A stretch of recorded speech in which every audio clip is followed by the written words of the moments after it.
Evening. Good evening, good evening, good evening, everybody. Good evening, sir. Audible, Alok? Yes, sir. Yes, sir. Good evening once again, everybody. बहुत अच्छा topic है आज का. Topic जो है public speaking, how to speak in the public.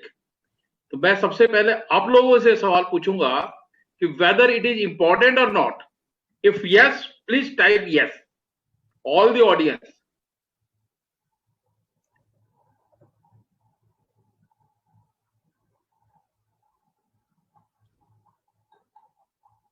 मेरे ख्याल से हर आदमी इस चीज को बात करेगा कि yes, it is very important in day to day life. Public speaking का मतलब ये कभी भी नहीं होता है कि हम लोग 2000 आदमी के बीच में बोले या 5000 आदमी के बीच में बोले या 10 आदमी के बीच में बोले. 3 आदमी है उसमें भी अगर आप बोलो, that is also a public speaking. Public speaking बहुत इंपॉर्टेंट है लाइफ में, डे टू डे लाइफ में वेरी वेरी इंपॉर्टेंट. मैं आपको एक बहुत छोटा सा एग्जांपल देता हूं जो कि मेरे लाइफ के साथ कोई, मैं ओरिजिनली अजमेर का ही रहने वाला हूं. प्रोफेशनली मैं फार्मास्यूटिकल इंडस्ट्री का आदमी रहा हूं. अजमेर से मैं उदयपुर जा रहा था. मैं बिल्कुल लाइव एग्जांपल बता, पब्लिक स्पीकिंग की इंपॉर्टेंस बता रहा हूं मैं आपको. अजमेर से उदयपुर जा रहा था. ब्यावर से आने के बाद डाइवर्ट हो जाते हैं 2 route. One is for Udaipur, second one is for Jodhpur. तो मेरे को जाना था उदयपुर, बस वाले ने जोधपुर वाले रूट पे बस डाल दी. ये बिल्कुल फैक्ट है, पब्लिक स्पीकिंग की बात बताना चाह रहा हूं मैं. उसने जोधपुर की तरफ रूट पे बस डाल दी. रात का समय था, 10-11 करीब बज रहे थे. तो जोधपुर के रूट पे मैंने कहा यार ये जोधपुर कैसे जा रहा है. खैर एनीवे, क्यों आगे एक बाईपास आता है, मैंने हो सकता है बाईपास से वहां पे उदयपुर रोड पर आ जाएगा. तो मैं वहां तक बिल्कुल चुप रहा. मैं बिल्कुल चुप रहा. और जब वो बाईपास भी निकल गया और वो टूवर्ड्स जोधपुर ही जा रहा था, तब मेरे एकदम से पीछे से बोला. मैंने कहा भैया कहां जा रहा है. तो पब्लिक ने, सबने बोला कि ये तो जोधपुर के रूट पर है. मैंने कहा इससे पहले क्यों नहीं बोला कोई भी. तब मैंने कहा भैया, उसने कहा सर उदयपुर जा रहा हूँ. ड्राइवर ने कहा उदयपुर जा रहा हूँ. मैंने भैया उदयपुर का रास्ता ये नहीं, उदयपुर का रास्ता ये है, या तो पीछे से ले या नहीं तो बाईपास से ले. जब मैं बोला, जब पूरी बस बोलने लग गई, सर हम भी नोट कर रहे थे, सर हम भी वो नोट कर रहे थे. तो मेरा मतलब है कि अकेला मैं जब बोला, जब मेरे से पीछे 20 जने और बोलने लगे कि फुल लोडेड बस थी, करीब 50 सवारी थी उसके अंदर, और मैं अकेला बोला. तो पब्लिक स्पीकिंग मस्ट. तो ये बहुत इंपॉर्टेंट चीज है.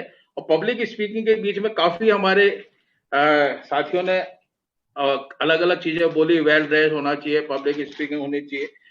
2 आदमी है उसके बीच में बोलना अगर आप है, दैट इज ऑल्सो इम्पॉर्टेंट. और इसका एक बहुत बड़ा फॉर्मूला है, मैं आपको बताऊंगा.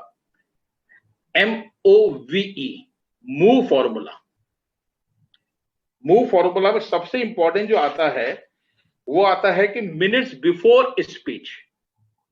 हेलो, एक मैंने तुम्हारे को एक स्क्रीनशॉट भेजा था, अगर वो फ्लावर अगर देखा.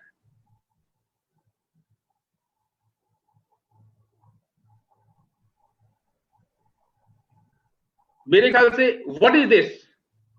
Please type what is this. Flower, flower.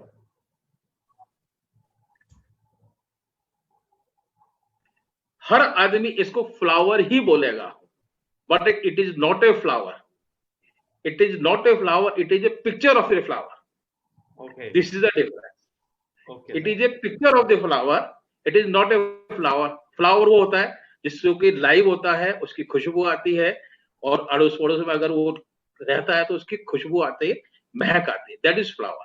हर आदमी इसको देख के यही बोलेगा. तो ऑडियंस के बीच में इसकी इंपॉर्टेंस जो मैं बताना चाह रहा हूँ वो ये है कि हर आदमी जब आपको देख रहा है, उससे पहले उसको नहीं पता है कि what you are going to teach, what you are going to speak. उनके लिए एक वो लाइफ, मतलब एक डेड फ्लावर है.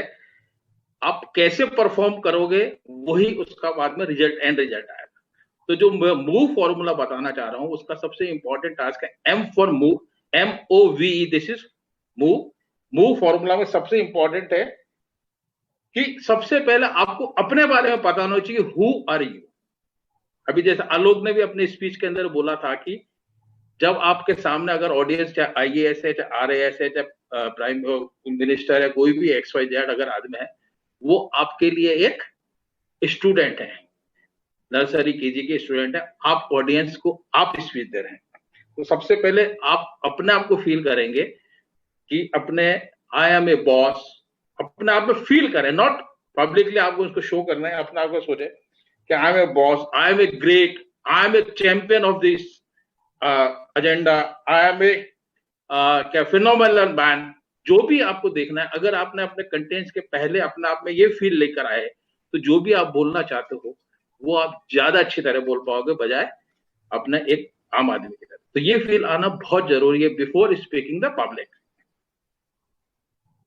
और बीच में, जैसे बीच में आलोक नहीं बोला था, फैक्ट है ये बात कि जब भी आप बोलो बीच में पॉज दो, पब्लिक को उसके अंदर इन्वॉल्व करो। कैसे पब्लिक के बीच में अपन बोलते हैं उसके अंदर पॉज स्टॉप होना चाहिए। पब्लिक के बीच में कोई ना कोई सवाल उसके अंदर ऐसा जनरेट करो जिसमें पब्लिक आपको वापस उसका जवाब देता है कि उनका इंटरेस्ट बढ़े। एम फॉर मूव में सबसे पहला इंपॉर्टेंट है कि सबसे पहले आपको अपना पता होना चाहिए कि what is, who are you. कहने का फुल एम का मतलब होता है मिनट्स बिफोर स्पीच। जो आपने कंटेंट जो है आपका अगर तैयार कर रखा है वो आपने सही तरीके से आपने प्रोनाउंस करके बोला तो वो अगर आप अच्छी तरह बोल पाएंगे that will be more important. And second, O stand for the opening of the speech. How you are open your speech.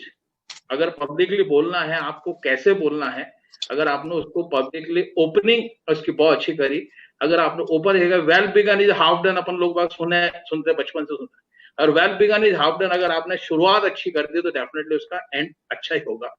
तो O for opening of the speech. अगर ओपनिंग ऑफ द स्पीच के अंदर आप public को कैसे involve करें, अगर अपनी स्पीच स्टार्ट करें, पब्लिक को स्टार्ट करने के लिए आप कुछ भी उसके लिए स्लोगन बोल सकते हो।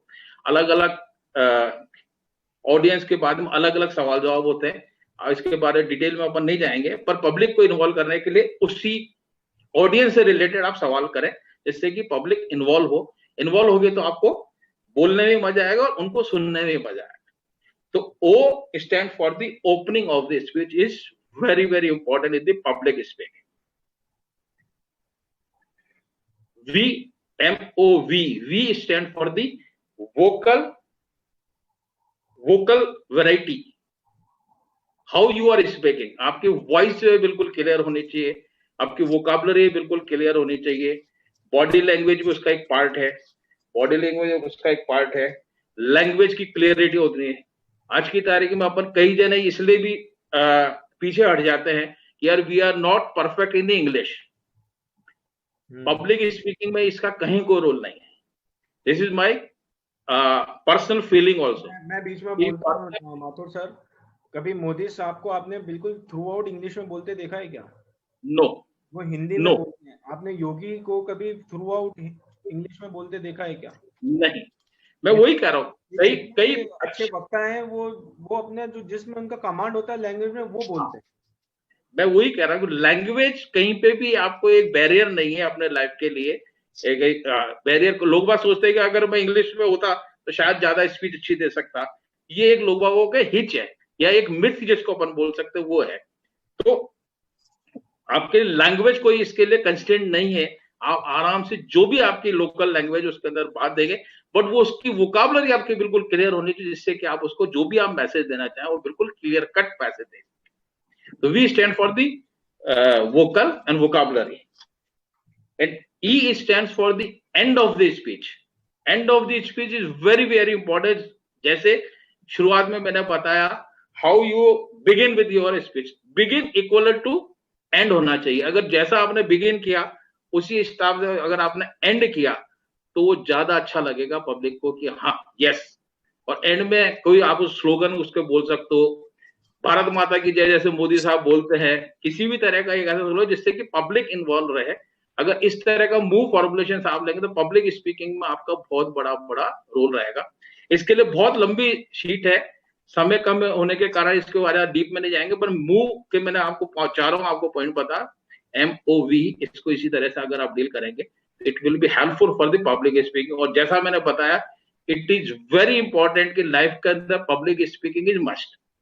ऑडियंस चाहे 2 हो, चाहे 2000 हो, चाहे 20,000, मस्ट इज मस्ट। चाहे वो पब्लिक अपने घर के अंदर भी अगर 4 आदमी हैं, if you are not able to discuss anything with in your family तो भी उसकी कोई इंपॉर्टेंस नहीं है। तो पब्लिक स्पीकिंग तो आने वाले वक्त की जरूरत है।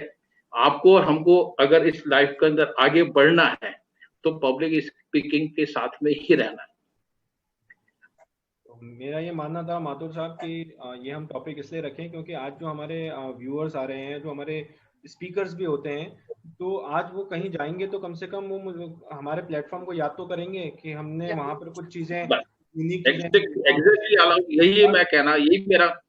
और मैं तो ये कहता हूँ सर, हर व्यक्ति परफेक्ट है, हर व्यक्ति परफेक्ट है, पर एक चीज जो वो यहाँ से नहीं सीख करके जाएगा, उसको वहां पे इम्प्लीमेंट करेगा, तो वो जो परफेक्टनेस है वो फिर उसका लेवल बहुत हाई चले जाएगा। जैसा कि आपने अभी हमें बताया, बहुत ही इंपॉर्टेंट चीजें बताई। मूव की M for minutes before speech, O for opening of the speech, V for vocal variety and E for end of the speech. ये बहुत ज्यादा जरूरी है। हम लोग सब किसी को भी यहाँ खड़ा कर देते हैं, हम लोग कहाँ ध्यान देते हैं, केवल कंटेंट पे ध्यान देते हैं कि बस कंटेंट अच्छा होना चाहिए, पर उसका डिलीवरी देने का तरीका, डिलीवरी वेरी करने का तरीका, ये भी बहुत ज्यादा इंपॉर्टेंट है।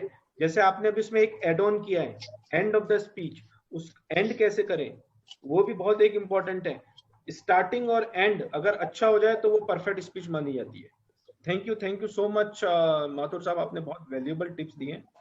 तो आई थिंक यू आप लास्ट स्पीकर थे sir, and last but not least, I think it is perfect, absolutely perfect slogan for me. Yes, last but not least,